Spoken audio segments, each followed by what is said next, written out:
सगळ्यांना दर्शन द्या. नाथ महाराज अखंड दत्त परंपरे त्यांना वाटलं राव एवढ्या दिवसाची मी भक्ती करतो अजून मला कधीच दत्त महाराज दिसले नाही आणि त्या दासोपंताला 2 तास वेळ देतात आणि लोक दर्शन घेतात. रांग लागते. नाथ महाराज पायी चालत चालत आंबाजोगाईला आले. रांगेला लागले. दासोपंत स्वामी महाराजांना भेटले. फार गोड आहे का. दासोपंत स्वामी महाराजांना म्हटले का हो तुम्हाला 2 तास दत्त महाराज वेळ देतात आणि मला कधी दर्शनच होत नाही, मला होईल का दर्शन. म्हटले रांगाला गेला आणि जिथं चौकट आहे ना, जिथं अशी चौकट केलेली आहे ना, तिथून 2 तासामध्ये तुम्ही दर्शन घ्या, तुम्हाला दत्तप्रभू पाहायला मिळतील. नाथ महाराज रांगेला उभे राहिले. आता दत्तप्रभूंची वेळ झाली. 2 ते 4 दुपारची वेळ असायची. त्या वेळेमध्ये नाथ महाराजांनी त्या चौकटीमध्ये आपलं मस्तक लावलं आणि तिथून दत्तप्रभू पाहायला सुरुवात केली. ऐका, 2 वाजले, 3 वाजले, 3:30 वाजले, 4 वाजले, 5 वाजले, तरी सुद्धा दत्तप्रभूचं दर्शन नाथ महाराजांना झालं नाही.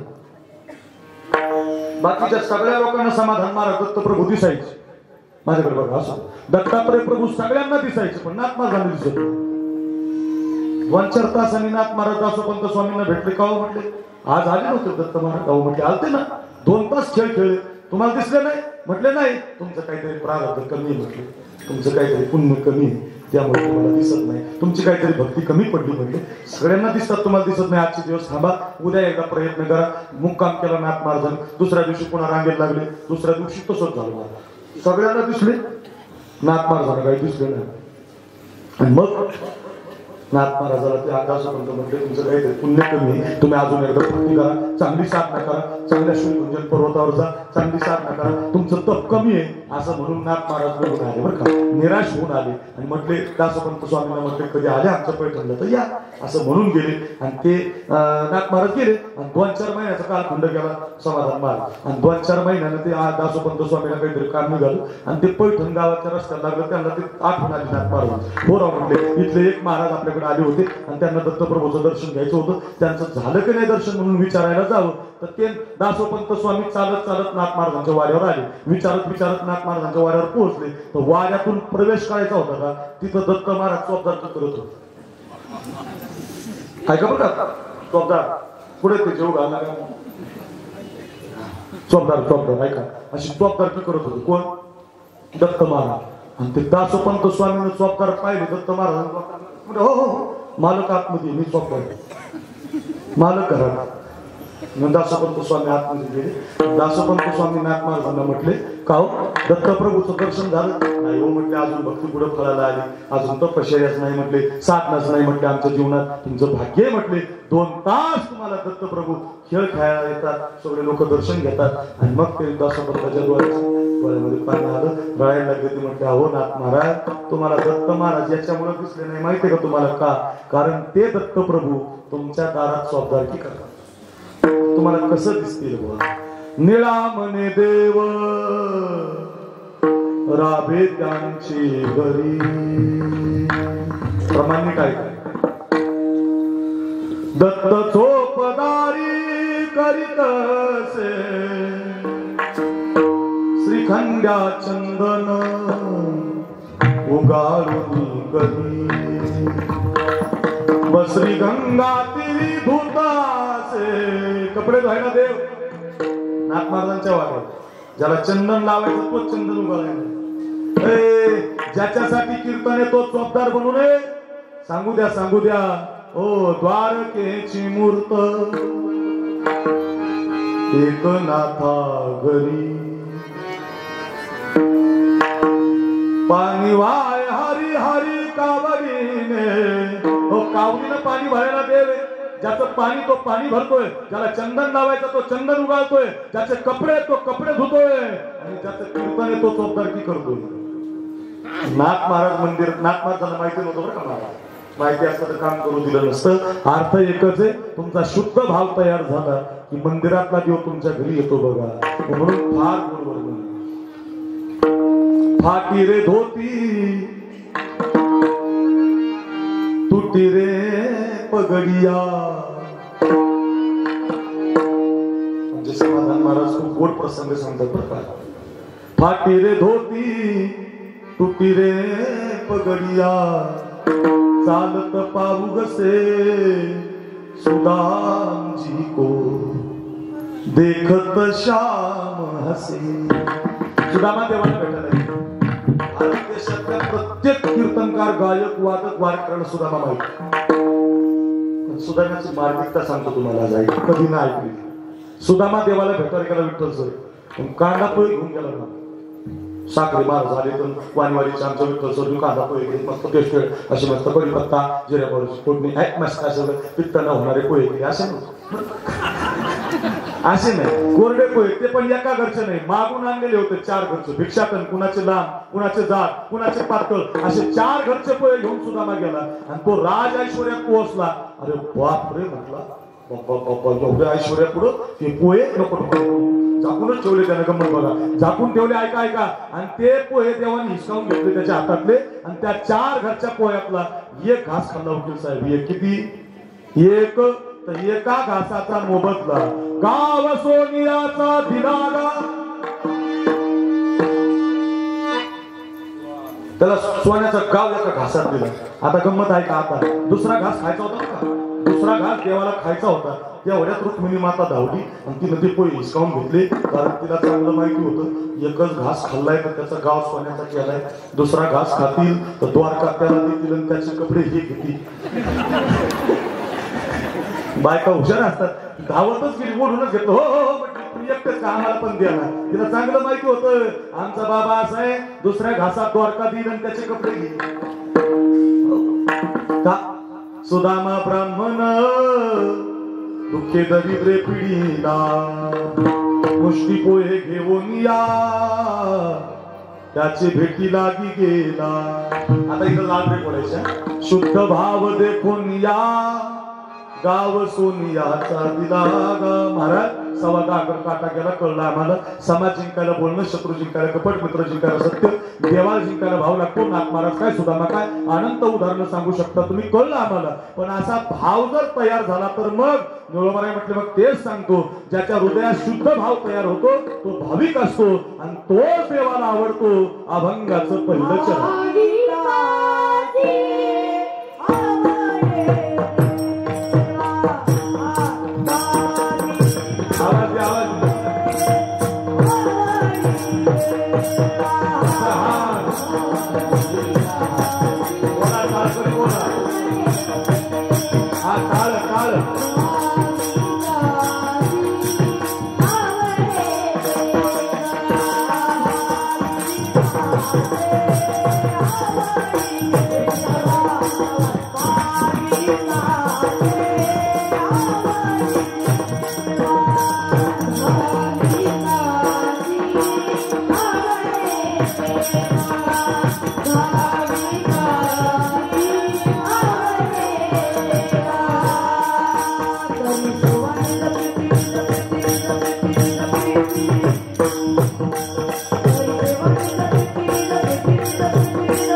भाविकाची आवडी देवा, देवाला भाविक आवडतो पण कुठलाही आवडत नाही. देवाशी नातं जोडलेलं आहे. आपल्याकडे महाराष्ट्रामध्ये जनाबाई जन्माला आली, सखुबाई जन्माला आली, कानुपात्रा जन्माला आली. तसं महाराष्ट्राच्या पलीकडून एक राजस्थान नावाचं राज्य आहे. राजस्थानला मेवाड नावाच्या प्रांतामध्ये एक मीराबाई नावाची मुलगी जन्माला आहे. देवाच्या आवडीची भाविक सांगतो ना, लक्ष देऊ नये. ती मीराबाई अशी होती, जिथं जिथं भागवत कथा ऐकल असेल ना, तिथं तिथं तिची आई भागवत ऐकलं जायची. म्हणून समाधान महाराजांची कथा इथं पण आहे ना, आता कोणत्या तरी गावाला अजून घेतली म्हणजे जायकवाडला आजच घेतली. मला जेव्हा सांगितलं भागवत कथा ऐकायला गेलं पाहिजे. या विश्वातलं सगळ्यात गोड पुराण भागवत, खूप गोड आहे. मला लय करायची इच्छा आहे का, आता कीर्तनाने मला वेळच भेटत नाही. तुमची कमाल आहे कथा करून तुम्ही कीर्तन कशी करता. 2 कीर्तन म्हटलं तरी मला ते काटा येतो अंगाला. रोज 2 करू करू फिट झालो मला. कथा हवा एवढ्या वेळ बसवा, आपण हिंमत लागत नाही माझी. नाही खूप गोड कथा आहे, अनंत कथा सांगता येतात लोकांना, खूप गोड आहे महाराज ऐका. ते जिथं जिथं भागवत असेल ना योगेश बाप्पा, तिथं ती आई जायची आणि ती भागवत ऐकायची. तर तिच्या पोटामध्ये गर्भधारणेच्या वेळी मीराबाई होती. आणि त्या कथेमध्ये नेमकं विषय यायचा, गवळणीनं देवाला पती मानले, सांगा गे कोणी सांगा,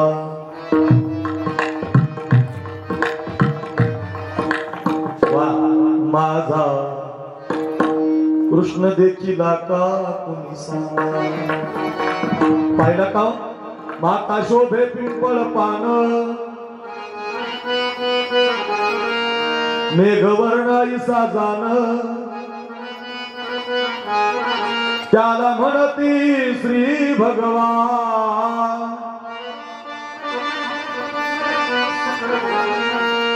वा सुरदाची वा. योगी ध्यान विश्रांती, सांगा गे कोणी सांगा. रोज कथेमध्ये विषय यायचा की ती राधा देवाला पती म्हणते.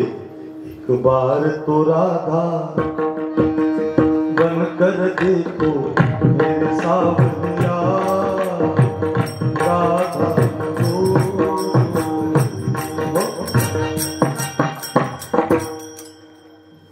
ती राधा देवाला पती मानते. देव तिचा पती नाही बरं, डोक्यातून काढून टाकायची. देव तिचा नवरा नाही. काही म्हणतात लोक त्या राधेला, असं लय वाईट वाटतं. तर सांगत जा भोजेकर बाबा तुम्ही पण हे बंद झालं पाहिजे. राधेला काही पण म्हणू नका. अरे काही म्हणते, चांगले चांगले भस्मी म्हणते राधे सर माझ्या गावाला जाऊ, सर गोकुळ फिरून येऊ. राधा आणि राधा काय फिरणारी राधा आहे का काय. अहो एक जणांना मला कीर्तनात प्रमाण दिलं, राधा रंगानं दिसती छान, तिच्या वेणीला गोंडी, बिंदाच्या बायकोला लाव ना गोंडी घरी गेल्यावर. अशी होती काय राधा रे. क्षणभरी घरी असता, करी खोडी शारंग पाय, केला बाया बाहेरी जाता, आड घेतली गौरणी, आपण कोणी दिलविते म्हणून तुराजी द्वारा. राधे राधे राधे राधे हे श्याम,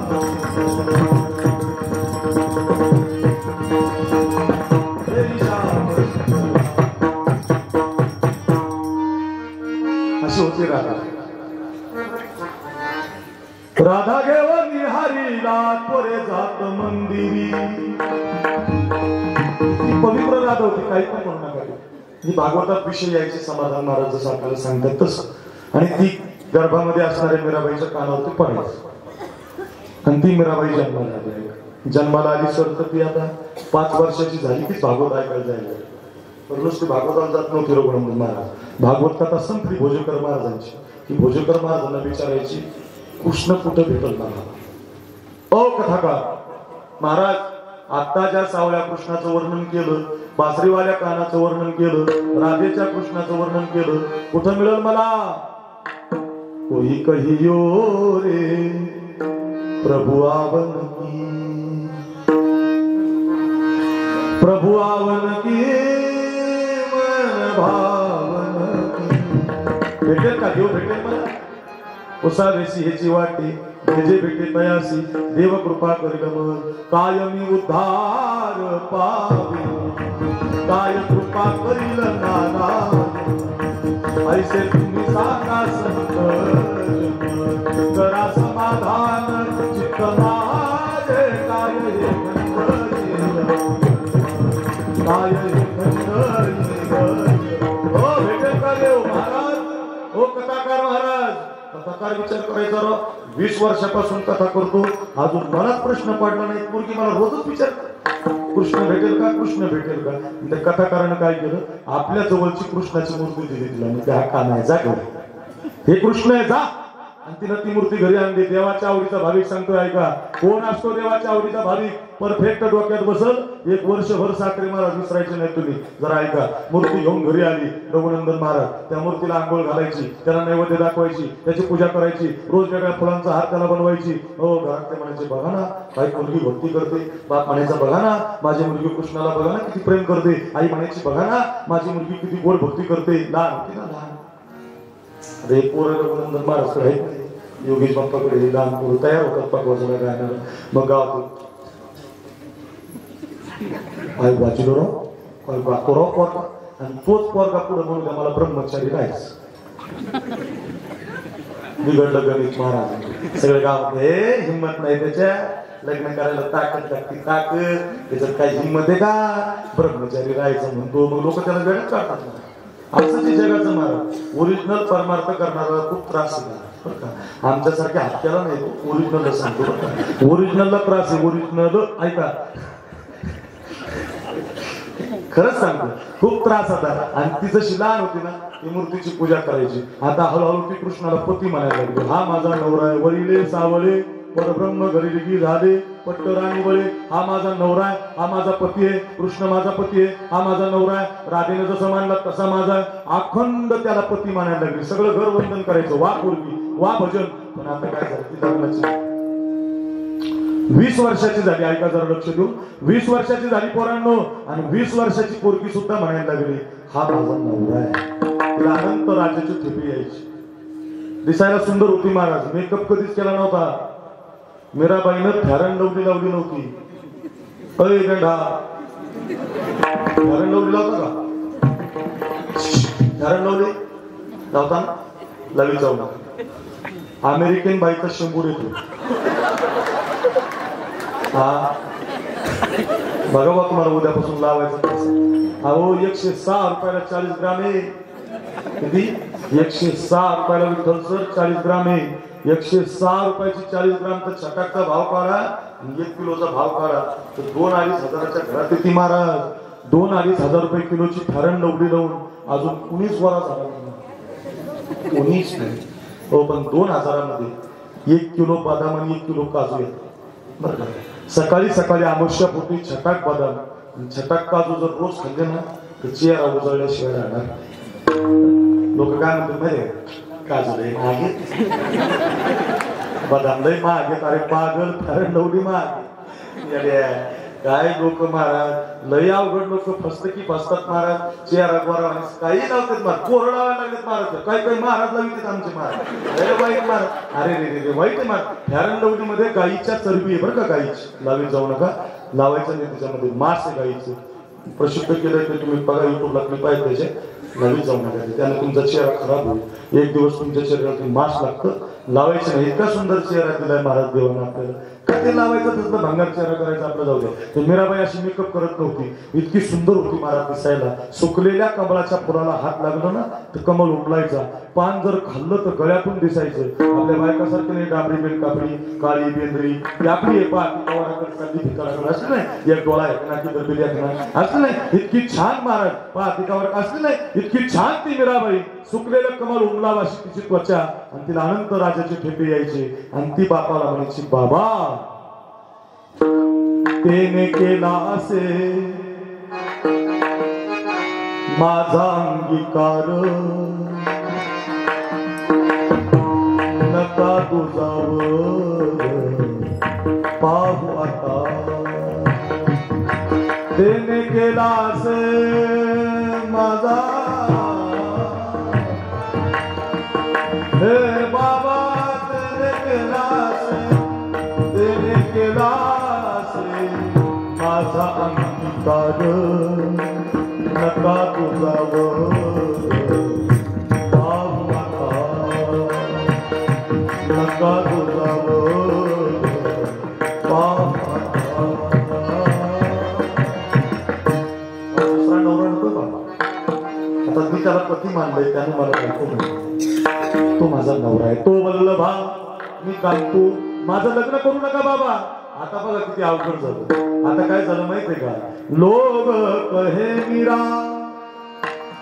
बई रे बावरी, बाप कहे उलनासी. किती अवघड झालं बघा. आता विष का प्याला राजाजीन भेजा, पिबत पिबत मीरा हासी.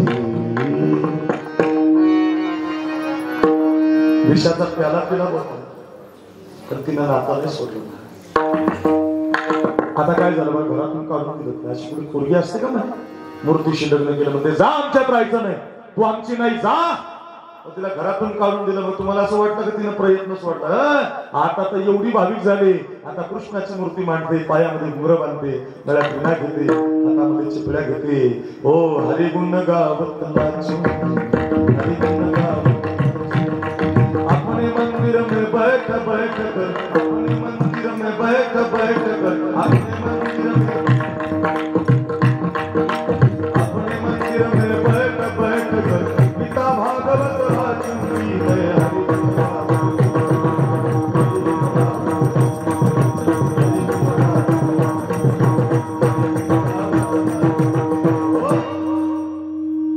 सांगतो. नाचायचं तर कीर्तनात नाचा, भजनात नाचा, बिग बॉस मध्ये नाचून काही मिळणार.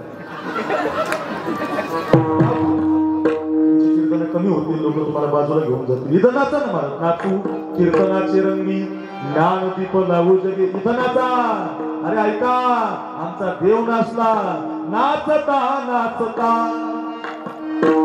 देवाचा गळला पितांबर, देवाचा गळला पितांबर. इतका नाचला, इतका नाचला, इतका नाचला. सावध होई देवाईचा बोले कबीर, साधू या संतांनी देवाला धरला मंगती, काय झाले पितांबर गळाला. पितांबर गळण्याचं भान नाही, एवढा नाचला. कोण म्हणतं नाचायचं नाही, नाचा नाही, इथं नाचा नाही. मीराबाई नाचायला लागली, तिचं नाचणं, तिचं दिसणं. आता कोणी तिला जवळ पडत नाही, आई बोलत नाही, बाप बोलत नाही, बहिणी बोलत नाही. हो आता भजन करते, भक्ती झाली, देवाच्या आवडीची झालं असं. कितीही देवाच्या आवडीचं झालं, पोट दिलं देवाला भूक लागतो. म्हणून ते सांगतो तुम्हाला. लोक म्हणतात ना महाराज लोकांना पैसे कशाला लागतात, खायला लागतात, खायला. दुसरं काय नाही लागत ना, मला पण खायलाच लागतं. आता ईटभर पोट आहे, तुम्हाला माहिती आहे ना, दही लागतंय महाराज, वाढत चाललंय ते, डिझेल वाढतंय, आमचं वाढतं, लागतं ना मला. आता ईदभर पोट आहे, पोटाचं सगळंच खायला लागतं. आता खाण्यासाठी लागतं, तिला खायला कोण देईल महाराज. आई तर बोलत नाही, बाप तर जवळ करत नाही. जा, अशी कुठे पोरगी असेल म्हणजे मूर्तीला आणलंय पती, जा आमच्यात राहायचं नाही. ऐका रे, देवाच्या आवडीचा भाविक कळेल, एक गोड कथा आहे ही, फार गोड ऐका. हो, आणि मग आता तिला कुणी जेवण देत नाही म्हणून गावातल्या एका आजीला दया आली माथारी. ती काय करायची, सकाळचं जेवण बनवायची, गपचूप डबा बनवायची, दुपारी बनवायची, गपचूप डबा बनवायची, संध्याकाळी स्वयंपाक करायची. मीराबाईला विचार करा, मला आई बोलत नाही, बाप बोलत नाही, बहिणी बोलत नाही, मला जेवण कोण आणून देतं. एक दिवस भजन करता करता पाहिलं भजगरबा, तर एक गावातली आजी मला जेवण आणून दिली. माथारीची मीराबाईची घट्ट मैत्री झाली. माथारी म्हणते तुम्ही भाविक आहे, मला तुमची सेवा करू. म्हातारीनं होकार घेतला, मस्त जमलं. म्हातारी जेवण आणून द्यायची आणि मीराबाई भजन करायची, भाविकपणाची. झालं असं एक दिवस काहीतरी कामाच्या निमित्तानं म्हातारीला परगावाला जावं लागलं. आणि म्हातारीचा एकोणता एक पोरगा होता लग्नाचा, 29 वर्ष. आणि त्याला तो डबा घेऊन मीराबाईच्या महलात पाठवलं. आणि ते पोरानं कधी मीराबाई पाहिजे नव्हतं. इतकी सुंदर महाराज, तुम्ही आता सांगितलं, इतकी छान देवाच्या भक्तीमध्ये रममान झालेला तिचा चेहरा, इतकी गोड महाराज ती, दैदिप्यमान झालेली. आणि नृत्य करताना ती मीराबाई पाहिजे. आणि पोरगा सुंदर मुलगी आपल्या गावात, लग्न करेल तर हिच्याशी. आता किती मोठा उद्योग झाला बाबा. पोरा डबा छळायचा विसरला, सैराटपणी कळायला लागला, या गावात त्या गावात, त्या भागातून या भागात, मीराबाई मीराबाई मीराबाई. डोक्यात फिट बसलं त्याच्या. लग्न करेल तर या मुलीशी, लग्न करेल तर या मुलीशी. आई गावानं आली, संध्याकाळी आई म्हटलं, आई हे आई सकाळी ज्या महलामध्ये पाठवलं होतं ना त्या महलाची मुलगी नृत्य करते ना, मला तिच्याशी लग्न करायचं. आईनं मारायचं, पागलेस काय, वेडायस का राजा, अरे तिनं देवाला पती मांडलंय राजा, आईचं ऐकलं नाही, बापाचं ऐकलं नाही, झोगण येते, साधू आहे, संन्याशी आहे, असं बोलू नको. नाही आई, लग्न त्या मुलीशी झालं पाहिजे. आणि झालं नाही ना आई, तर उद्या दुपारपर्यंत तुझा पोरगा तुला जिवंत दिसणार नाही. माय म्हटली बाई काय सुचलं मला, याला डबा घेऊन पाठवलं, काय उद्योग झाला बाई, आता काय करायचं, कोणी कुठं ऐकणार आहे का? ओ म्हातारी रडायला लागली महाराज. संध्याकाळचं जेवण घेऊन गेली, म्हातारीचा तो चेहरा मीराबाईने ओळखला. साधू त्यालाच म्हणतात, साधू ओळखतो महाराज, चेहरा ओळखला, जे का रंजले गांजले त्याशी म्हणे तो आपुले, तोची साधू ओळखावा, देवतेची जाणावा. मीराबाई म्हटलं आजी रोज जेवण आणता तुम्ही, मला खरं सांगा रडता का? काय झालं रडायला? राहुल नाही. म्हातारी म्हणते मला भात करा मिळावे, सकाळी माझा पोरगा जेवण पाठवला होता आणि त्यानं तुम्हाला नृत्य करताना गाताना पाहिलं आणि तेव्हापासून पोरगा एकच आट लावून बसलाय, लग्न करेल तर मीराबाईशी, लग्न करेल तर मीराबाईशी, लग्न करेल तर. कसं सांगू मी त्याला, तुम्ही देवाशी लग्न केलंय, तुम्ही देवासाठी भाविक झालात आणि तो संसारातला भाविक व्हायचा करतोय प्रयत्न, काय करू मी त्याला? ऐकत नाही. म्हटलं असं तुमच्या पोराला माझ्याशी लग्न करायचं? म्हटले हो. त्याच्यासाठी रडताय? म्हटले हो. आत्महत्याचा इशारा देतोय? म्हटलं द्या पाठवून, मी करतोय लग्न त्याच्याशी. उडीच मार, माझ्या पोराशी तुम्ही लग्न करणार? हो हो. माझी एक आट आहे म्हटलं, त्याला सांग. आई घरी आली, राजा जमलं तुझं, राजानंतर वाचा उद्या कामच झालं, पळतच आला. बोला मीराबाई लग्न करणार? 100% नक्की फिक्स. काय आते तुमची? समुद्रात जीव देऊ? अजिबात नाही. डोंगरावर उडी मारू? अजिबात नाही. विष काही असलं? अजिबात नाही. मग काय करायचं? मी सांगते ते करायचं. 6 महिन्यानं लग्न करेल म्हटलं मी तुझ्याशी. देवाच्या आवडीचा भाविक आहे का बरं? 6 महिन्यानं मी तुझ्याशी लग्न करेल. 6 महिने माझी एक आट आहे, तू घरी नाही जायचं. मग 6 महिने तू गावातल्या कृष्णाच्या मंदिरात राहायचं. त्या कृष्ण परमात्माच्या डोळ्यात डोळे घालायचे, त्याची बासरी, त्याचा पितांबर बघायचा आणि अखंड 6 महिने मंदिरात भजन करायचं. 6 महिन्यानं 7व्या महिन्यात मी लग्न करणार. वर्गा एवढं सोपं. सकाळी 6ला उठायचं, माझ्याकडे बघा, पायात घुमरं बांधायचा, गळ्यात विना घ्यायचा, कृष्ण परमात्माच्या डोळ्यात डोळे घालून अखंड भजन करायचं. जय जय राधा,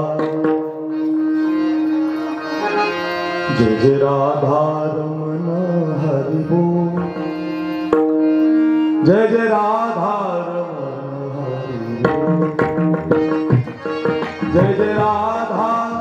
रमण हरि बोल, जय जय राधा रमण हरि बोल, जय जय राधा रमण हरि बोल, जय जय राधा रमण हरि बोल,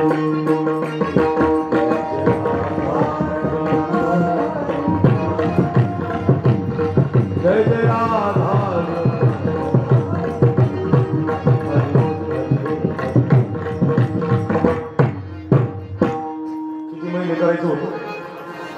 अय मेंढा, किती महिने करायचं होतं?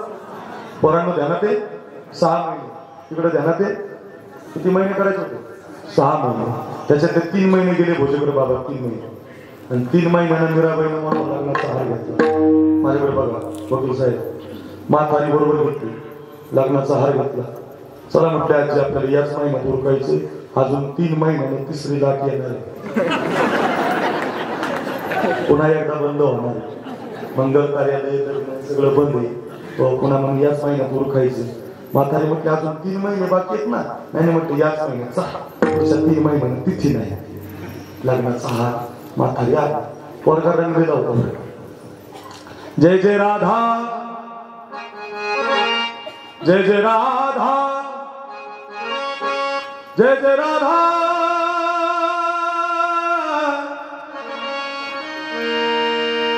जय जय राधा राधा राधा राधा राधा, जय जय राधा, हे जय जय राधा राधा राधा राधा राधा राधा, जय जय राधा राधा राधा राधा राधा, जय जय राधा.